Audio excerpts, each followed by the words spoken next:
আমরা জোহরের সময় আজান শুনি, আসরের সময় আজান শুনি, মাগরিবের সময় আজান শুনি, রাত্রি হলে তাফসির মাহফিলে তাফসির শুনি। সাইয়েদনা ইব্রাহিম সকালবেলা উলুলু কুলুকুলু ধ্বনি শুনতেন, মূর্তির সামনে দাঁড়িয়ে উলুধ্বনি কুলুধ্বনি আসলে নাই। উনি দেখতেন আশেপাশের লোকেরা গাছের পূজা করে, মাছের পূজা করে, সূর্যের পূজা করে, তারার পূজা করে।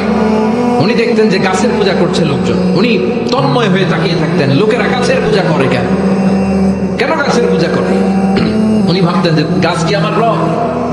পরে দেখে না, লোকজন পূজা শেষে যখন ঘরে লাকড়ি আর কাঠ দরকার, কোপাইয়াই গাছ কেটে হয়।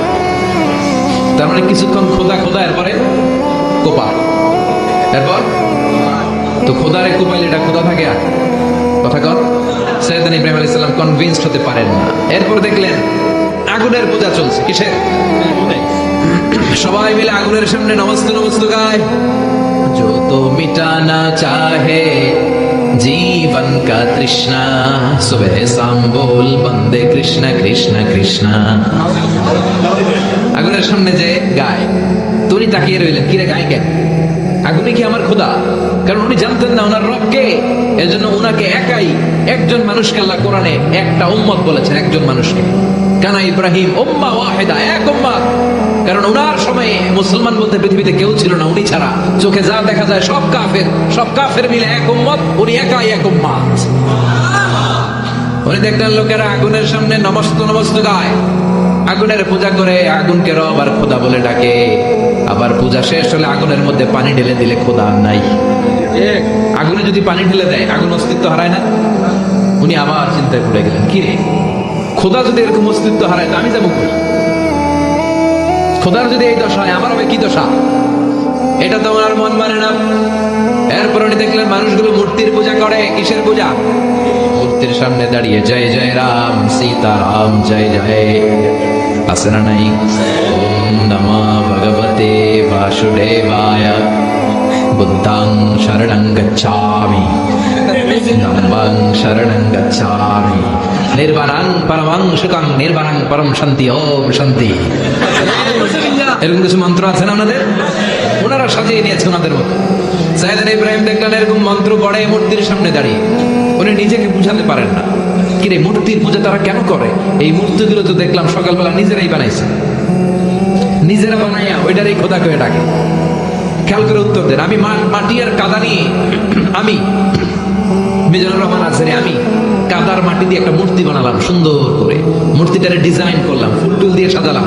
এরপর মূর্তির সামনে দাঁড়িয়ে বুদ্ধাং শরণং গচ্ছামি শুরু করে দিলাম। তো এই যে মূর্তিটারে আমি বানালাম আমার হাতে, এই মূর্তি আমার স্রষ্টা না, আমি মূর্তির স্রষ্টা। এটার বানাইছে কে? আমি। তো এটার খোদা কে? আমি। কথা বুঝেন নাই? সাইয়েদনা ইব্রাহিম উত্তর খুঁজে পায় না। যারা বানায় তারা আবার কেমন করে এর খোদা বলে ডাকে, উনি মিলাতে পারেন না। উনি ওয়ালাইকুম আসসালাম, উনি মিলাতে পারেন না। উনি বললেন, হায় হায়, ঘটনাটা কি, এরকম হচ্ছে কেন? সাইয়েদনা ইব্রাহিম কোনোভাবেই নিজেকে বোঝাতে পারেন না, আমি এটারে বানালাম, আবার আমি কেন এটার পূজা করি? কোনোভাবে নিজের প্রশ্নের উত্তর খুঁজে পায় না।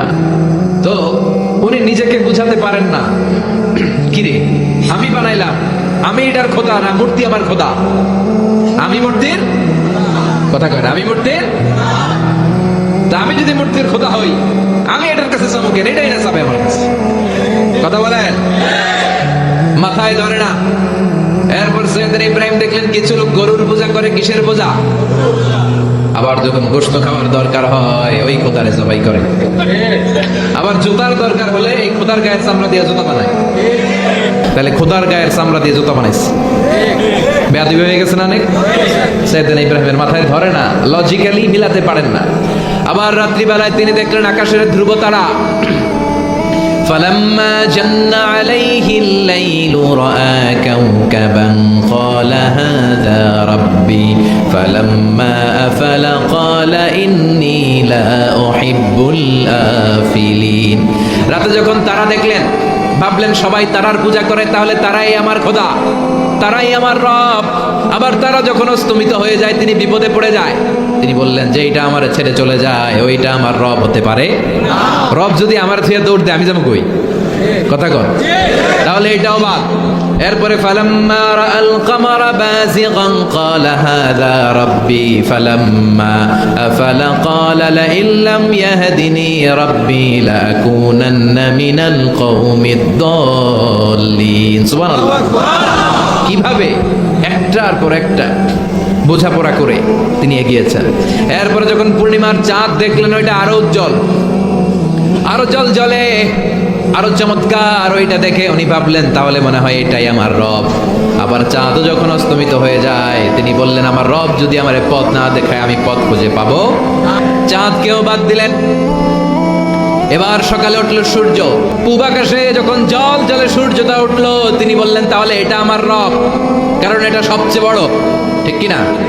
আবার বিকেল বেলা পশ্চিম আকাশে গুধূলি লগ্নে যখন সূর্যটা ডুবে যায়, তিনি বললেন যেটা ডুবে যায় এটা আমার রব হতে পারে। উনি একটার পর একটা বাদ দিলেন, মাছ বাদ দিলেন, গাছ বাদ দিলেন, আগুন বাদ দিলেন, মূর্তি বাদ দিলেন, গাভী গরু বাদ দিলেন, ধ্রুবতারা বাদ দিলেন, চাঁদ বাদ দিলেন, সূর্য বাদ দিলেন, একটাও রইল না। তখন উনি মিলালেন যে মহাবিশ্বের দিকে এত সুন্দর সিস্টেমেটিক অর্ডারে এই পৃথিবীটা চলে, it proves that someone is controlling everything in the world. এটাই প্রমাণ করে একজন আছে মহাশক্তিধর, সব রাজার বড় রাজা, মহারাজা, মহাব্যবস্থাপক, তার নিয়ন্ত্রণে, তার আদেশে গোটা বিশ্বের সবকিছু এক নিয়মে চলে। এরকম একজন থাকতেই হবে। উনি বললেন যদিও আমি উনারে দেখি না, উনার দিকে আমি আমার মুখ ফিরালাম। উনি আমার রব, রবই আমার সব, ঠিক কিনা? কিভাবে আল্লাহরে পেলেন? চিন্তা, গবেষণা, বুদ্ধিমত্তার সবটা তিনি খাটিয়েছেন। এজন্য আল্লাহ ওনাকে ইব্রাহিম